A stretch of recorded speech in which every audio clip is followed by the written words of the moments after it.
Halo semuanya, selamat datang di setir kanan. Wah, langsung nih kita disambut sama tanah, sama mobil yang kotor. Kan dari tadi pagi hujan, jadi ya sekalian aja lah kita main-main dikit di habitatnya. Berhubung ini adalah sebuah Xpander Cross alias Xpander yang diubah dia menjadi sebuah LSUV, dimana nggak takut dong untuk main ke wilayah sini. Oke, pada video kali ini gue bakal ngebahas terkait driving experience-nya dari si Mitsubishi Xpander Cross facelift, dimana dia meskipun hanya facelift tapi punya banyak fitur yang menarik banget. Perubahannya menarik dan sangat ngebantu banget untuk kita berkendara. So daripada penasaran, langsung aja kita mulai videonya. Let's go.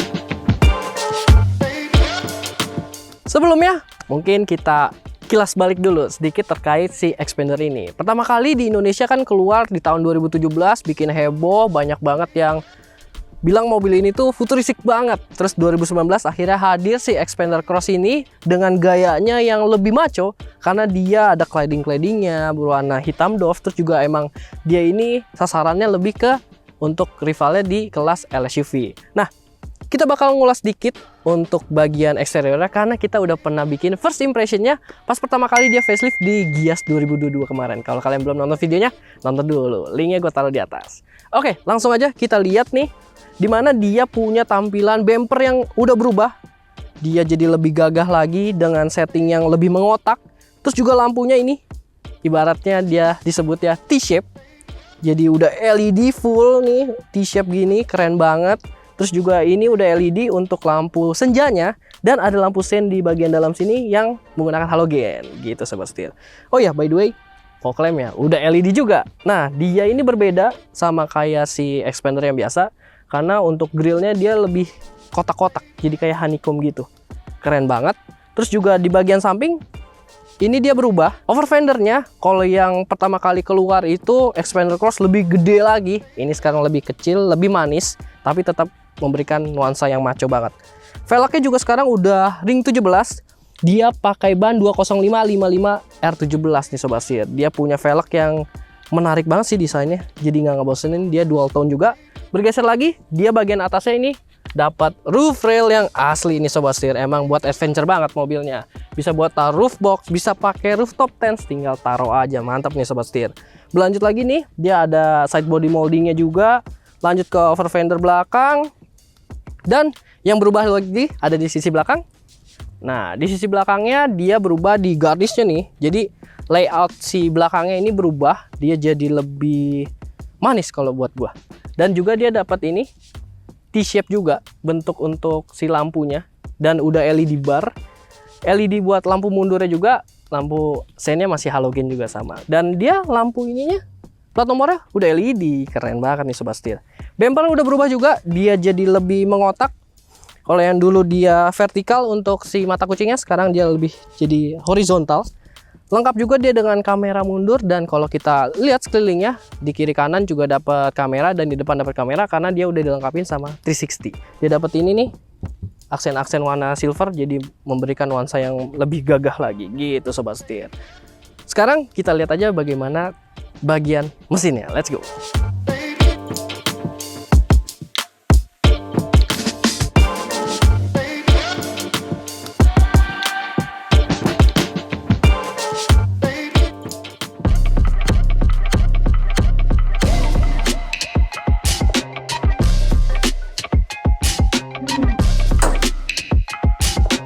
Bagian sektor mesin sebenarnya nggak ada perubahan, dia masih sama menggunakan mesin 1500 cc-nya Mivec yang menghasilkan tenaga di 104 horsepower dan torsinya di 141 Nm, dimana mesin ini bisa dibilang lumayan legendaris karena juga terbukti dari generasi pertamanya si Xpander nggak banyak yang rewel. Terus juga dia ini terbukti untuk konsumsi bahan bakarnya itu irit sobat setir. Apalagi sekarang yang berubah adalah bagian transmisinya, sekarang sudah pakai CVT, jadi makin irit lagi harusnya. dan halus tentunya. Nanti kita jajal aja gimana untuk performanya pas driving experience. Oh iya, soal tangki BBM ya, dia menggunakan tangki BBM di 45 liter sobat setir. Gitu. Langsung aja sekarang kita lihat interiornya. Let's go.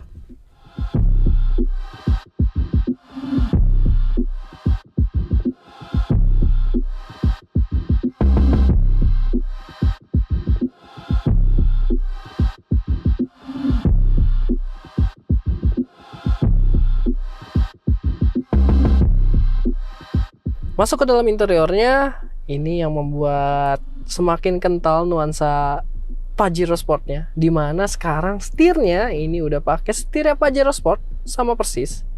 Emang dia juga dapat ini nih, audio steering switch, audio teleponi, terus juga dapat cruise control, serta udah dilapis kulit dengan real stitching nih. Jadi mantep banget.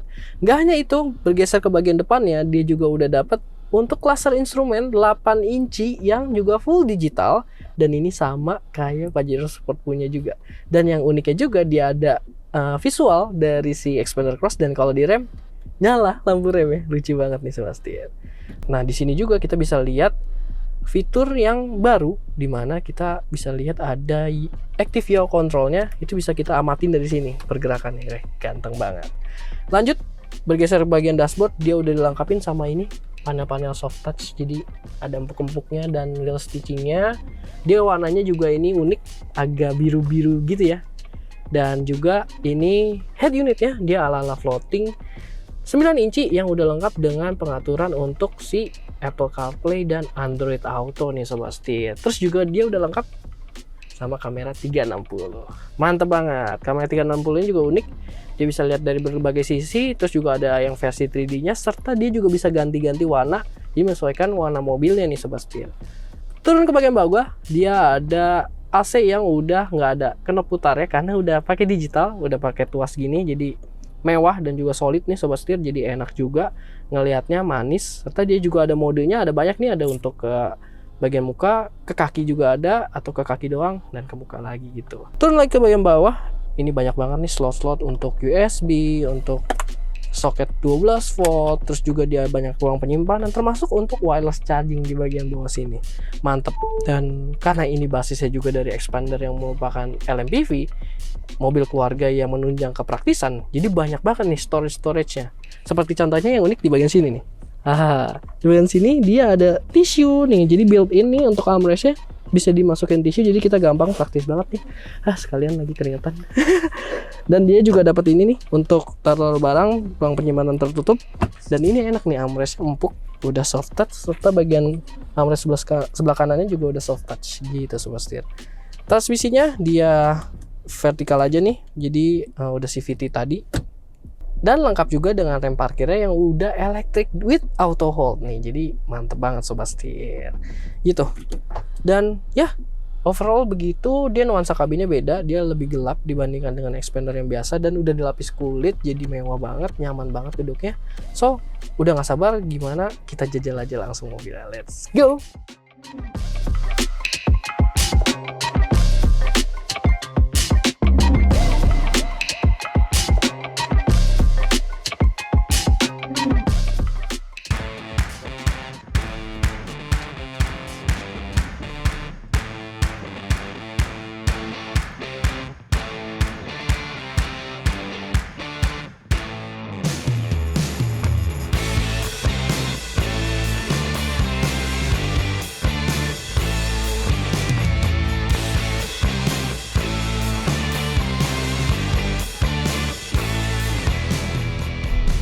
Yap Sobat Setir, kali ini gue udah bareng sama si New Xpander Cross facelift.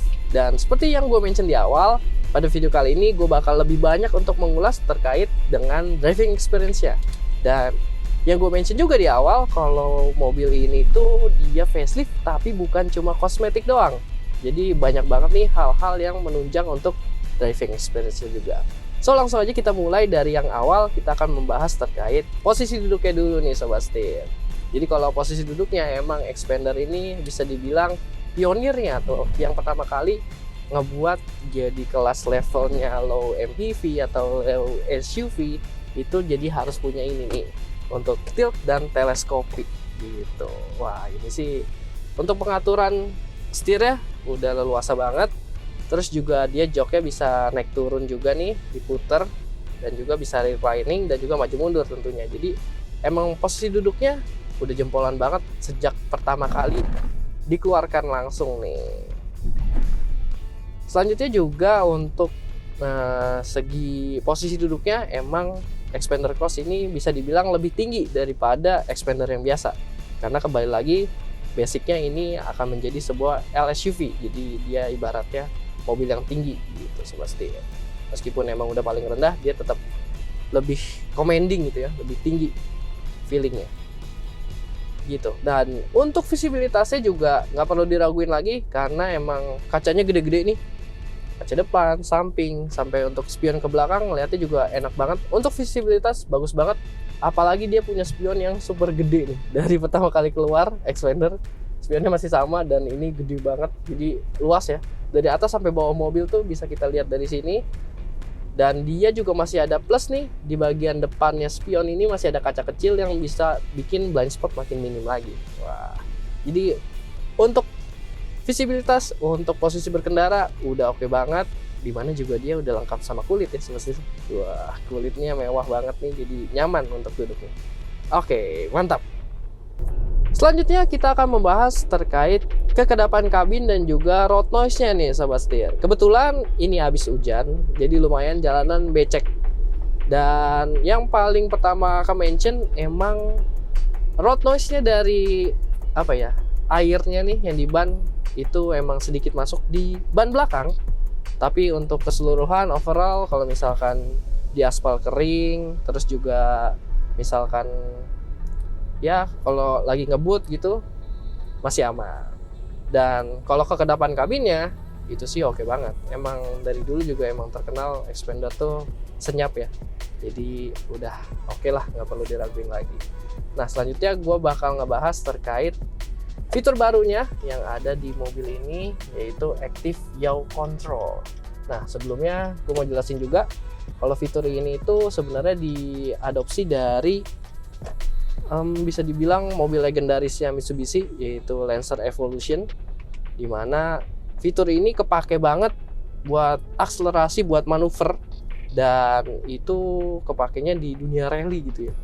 Nah sekarang udah hadir di mobil ini, dimana setting-setting suspensinya juga udah berubah nih. Kebetulan si Xpander Cross yang facelift ini dia juga udah pakai setting suspensi yang diklaim sama Mitsubishi itu 11-12 atau bahkan sama kayak yang dipakai di Pajero Sport.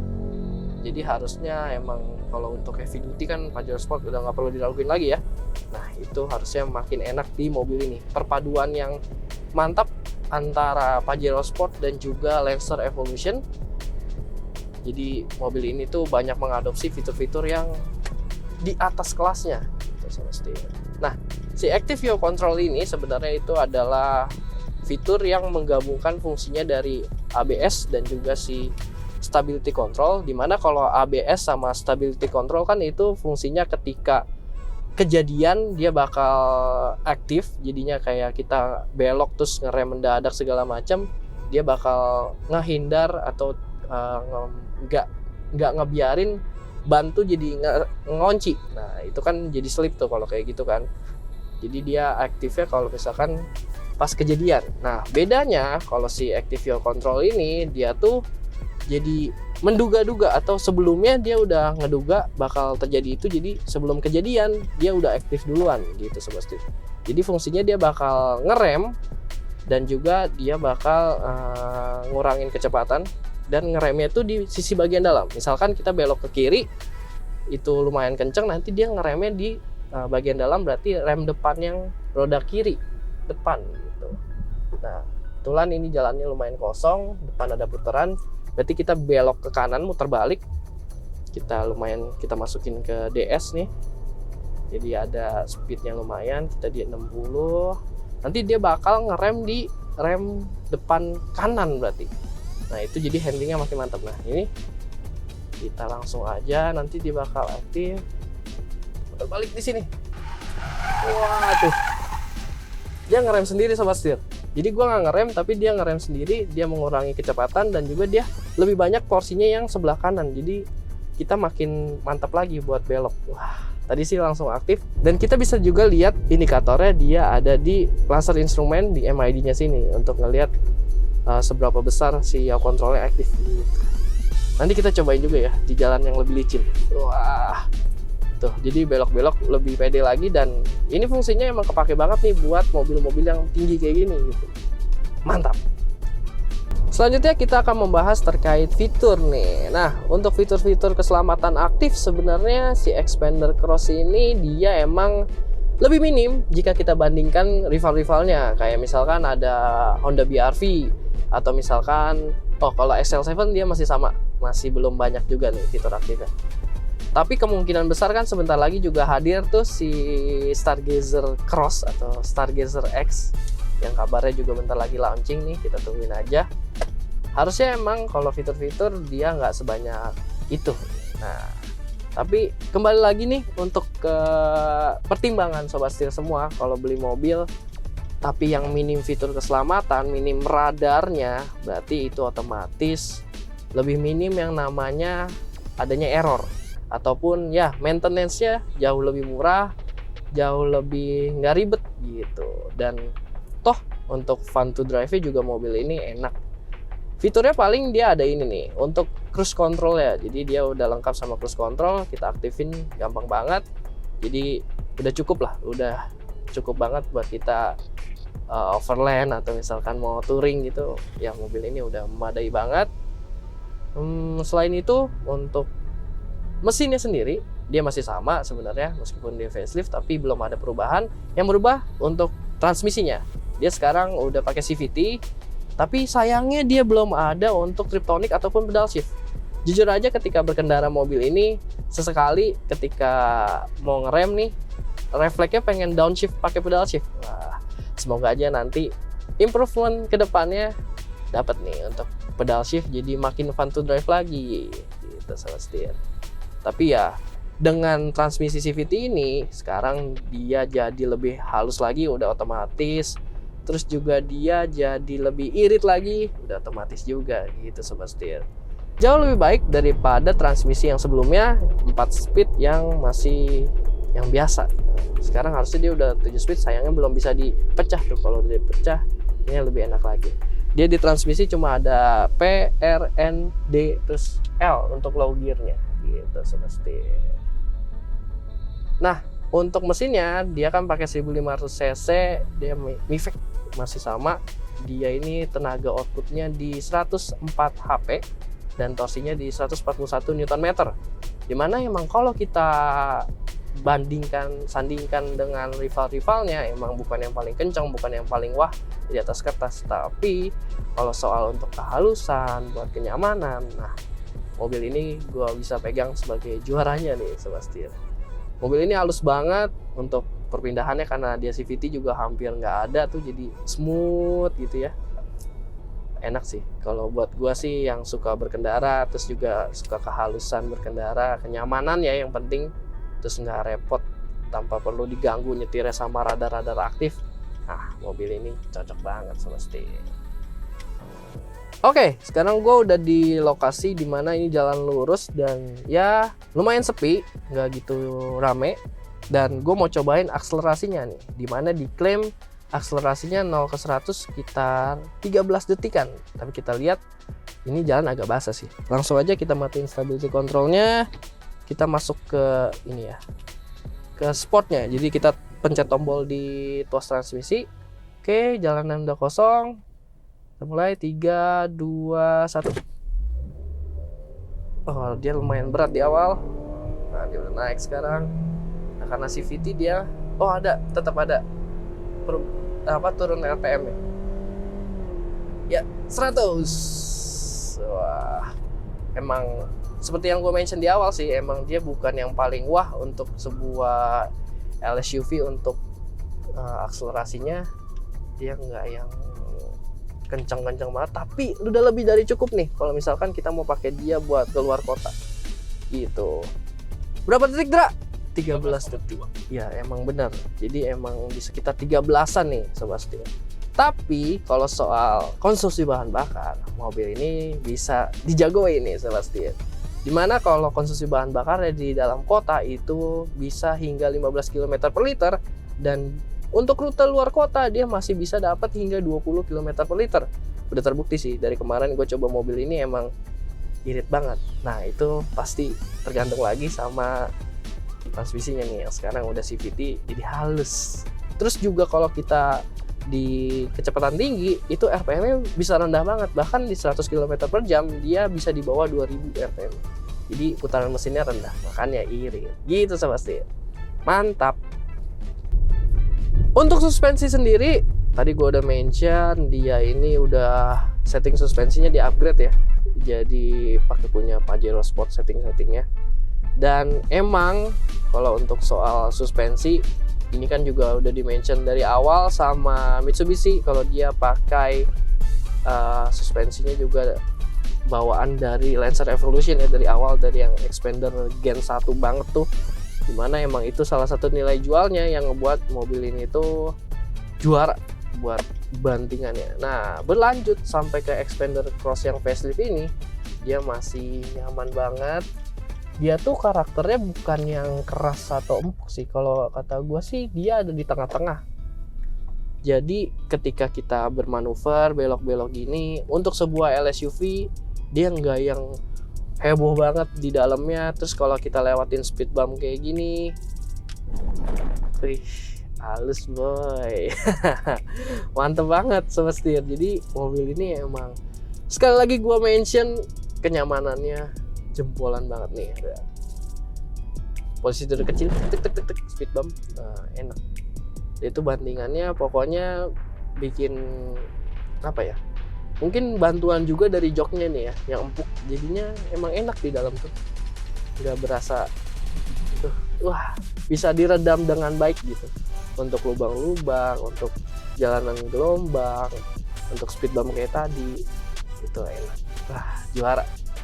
Gue seneng banget sih kalau naik mobil ini untuk bandingan, untuk kehalusannya.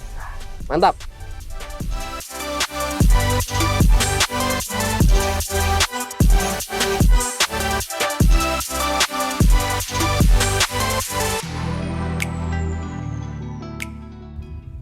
Oke Sobat Setir, berarti segitu dulu untuk driving experience kita terhadap si Expander Cross facelift ini, dimana dia punya banyak banget nih untuk pilihan warnanya. Dia ada yang warna hitam, putih, silver, abu-abu kayak gini, ataupun warna barunya itu yang hijau. Wah ganteng banget. Dan untuk harganya, dia saat ini harganya yang manual di Rp313.750.000. Sedangkan untuk yang premium CVT seperti yang di sebelah kami, ini di Rp339.650.000 Sobat Setir. Gimana? Kalian mau pilih yang mana tuh? Cuma ada 2 varian. Dan untuk kesimpulannya, hal yang paling gue suka dari si Expander Cross facelift ini tentu aja dari rasa berkendaranya yang halus, terus juga bantingannya halus, dan ya fitur-fiturnya dong lengkap banget. Setirnya Pajero gitu kan, jadi mewah banget, nuansa mewahnya, kenyamanannya, itu yang paling gue utamakan dari mobil ini, serta keselamatannya Sobat Setir, karena ada active yaw controlnya. Wah menarik banget. Oke, berarti segitu dulu untuk video kali ini.